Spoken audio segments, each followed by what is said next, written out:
Okay, so what we want to do right now is build an instant excuse generator. So I'm going to come over to my Flash Professional here and click on Flash File Actionscript 3.0 and boot it up. First thing I want to do is draw a text box, and I'm going to have it in layer 1, choose that frame, drag it all the way across, and what I have on my clipboard right now are all the excuses that I gathered from the internet, and I paste that in place. And I'm going to make sure this is set up for static text down here, and it is, and I'm going to adjust the size of the type because that's a little bit too big for what I want. So I'll go down and maybe about like that, center the type. Okay, I know there's 22 of these excuses, so I'm going to rename this layer excuse layer, and grab the first point, go out to frame 22, and then hit F6 so that I get keyframes going all the way across the site. Alright, before I'm going to undo that, get rid of this little guy here, don't need him, try it again. Alright, so now I have keyframes in every single one of these, all the same list of excuses in there. The next step is kind of tedious because what I need to do is to get one excuse per frame. So to do that, I'm going to start off in frame 1, and I'm just going to eliminate everything that's underneath the first excuse and then hit delete. Go back up to the top. And unfortunately this is tedious. There's not a lot you can do to make this faster. You could, create text boxes and then individually paste them all into each frame, but that's just as tedious as doing it this way. So it's going to take me a few minutes to get through all of these. Those first two done. Maybe a faster way to do it is just, always delete up to the one I want. Go through the list twice that way.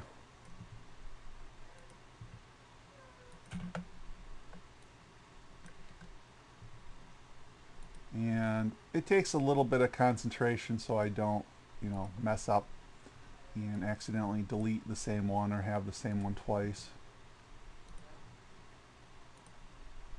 So as my front door fell off my house is that one. I'm over here. I'll get rid of those.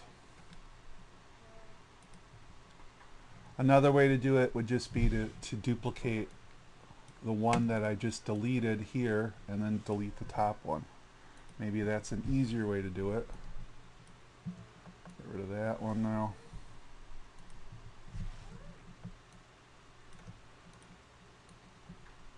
So as I said, there's no non-tedious way to do this, but if you want to do the Flash thing, sometimes it involves tedious work.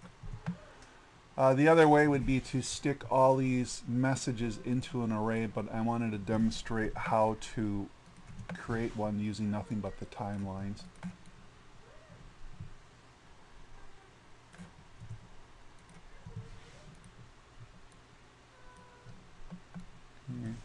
We're getting there to the bottom. I accidentally.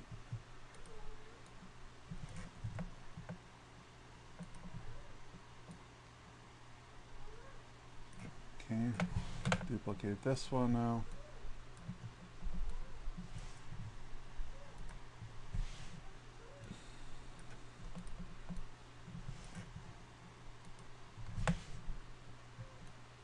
Okay, this one.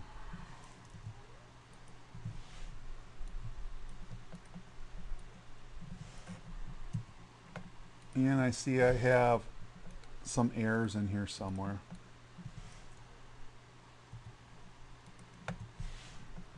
So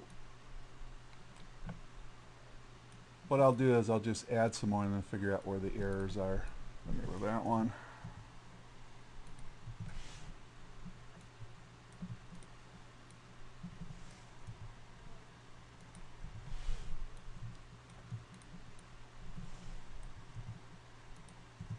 Alright, so here's the first one, 24. Get rid of the ones underneath now, but going backwards.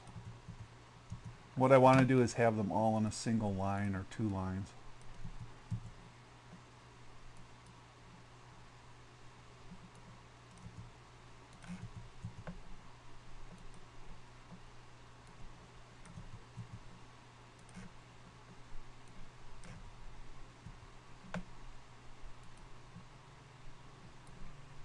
continue to go backwards, getting rid of all the lower ones.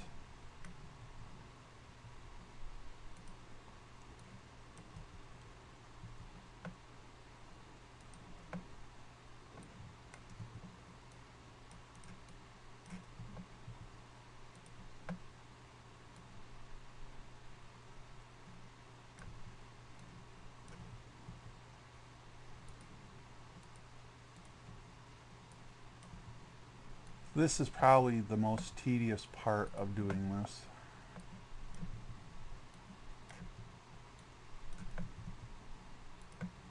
So almost done. Have to suffer for your art.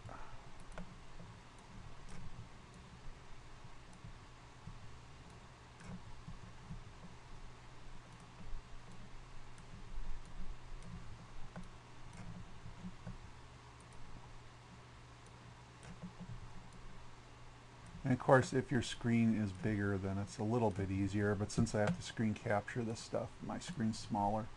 Is this a duplicate? Yes, this is a duplicate. So what I'm going to do is grab all these, slide it over one, and then Shift F5, get rid of that.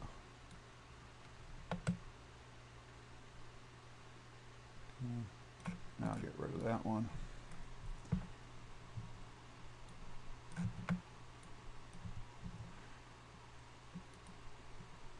And incidentally, all these excuses came from a website where the woman was in human relations, and these are the excuses she got from people that didn't want to work that particular day.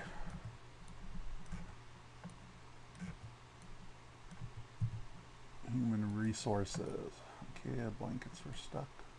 Okay, this is where the other duplicate is. So I'm just going to slide these over. And you got two left.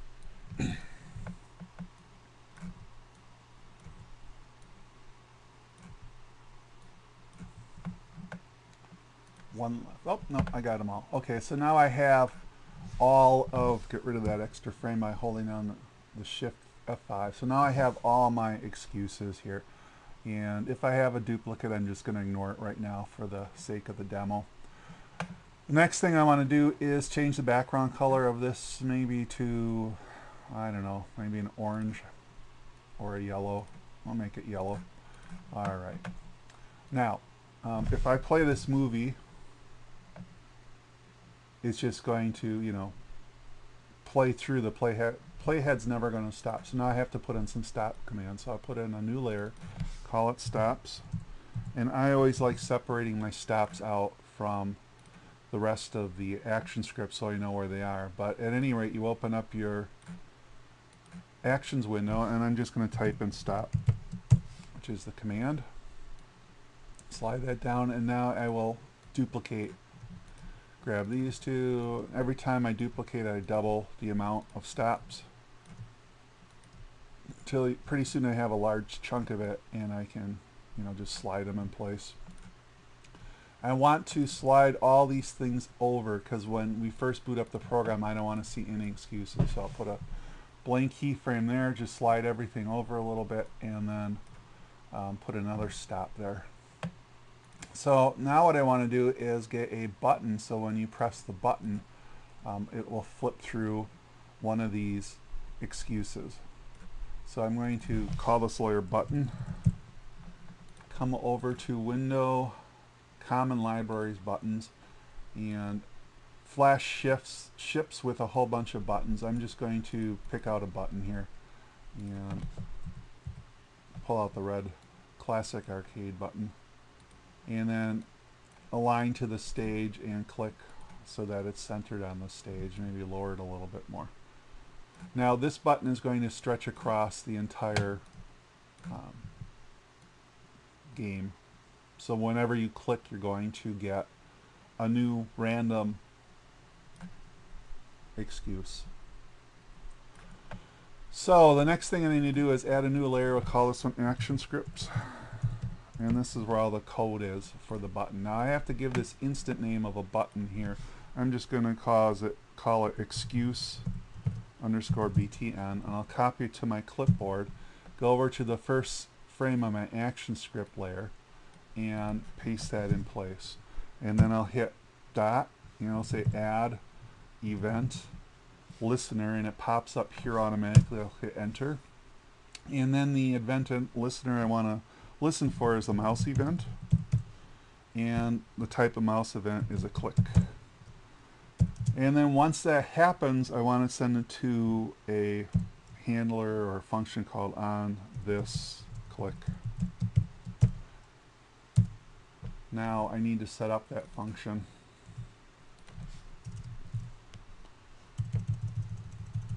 I'll put in the keyword function first, paste, and we have to pass along the mouse event to the function. Doesn't return anything, so I type in a void and put it. Alright, so now I am ready to add the functionality to the function, and to do that what I want to do is set up a variable called which excuse, and it's just going to pick out a random number from one of the 22 frames of excuses that I have. So it's going to be an integer because it'll be a positive number. And I'll set this equal to math.random. And what math.random will produce, it'll produce a number between 0 and 1. So I could get 0.625, 0.7549, whatever it is. It's going to give me a long 7 or 8 decimal places of a random number between 0 and 1. So I want to multiply that number by how many excuses I have, in which case this is 22. Now, because I'm an integer, what I'm trying to say is I could get a 0 with this, and then I don't want to get a 0 because I don't have a frame 0, I only have frame 1. So to do that, I'm going to put in another math command, wrap it, and it's called math.ceiling, and I'm going to wrap this whole thing inside of the math ceiling. So now I'll get a whole number from 1 to 22. The next thing I want to do is send the playback head to that particular frame. So I'll say go to and stop, and I'll pick up this, double click on it, copy it and paste so I don't make any typing mistakes, and I'll add 1 to it because remember we offset the first screen by 1. So whatever number this is, it's going to add 1 to it. And if I did everything right, every time I click the button, I will now have a random excuse. And like I said, the hardest part of this was to get all the excuses on their own frame. But if you can get over that hump, you have a random excuse generator. Thank you.